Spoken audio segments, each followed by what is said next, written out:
अस्सलाम वालेकुम। केक के बाद आज मैं लेके आई हूँ 1 मिनट माइक्रोवेव कुकी की recipe.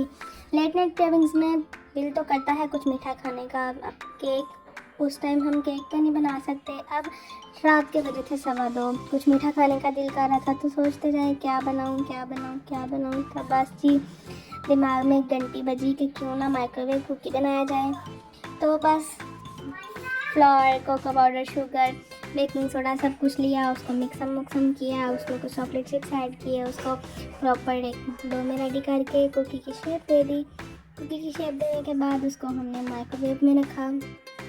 Just a minute of microwave, बस 1 मिनट के लिए माइक्रोवेव को उसके हीटिंग मोड पे लगाया।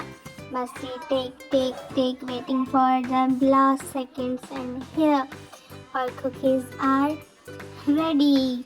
अब हम इस टाइम इन कुकीज़ को एंजॉय करते हैं। आप भी अगर इन कुकीज़ को एंजॉय करना चाहें तो just order, follow and like. अल्लाह हाफ़िज़।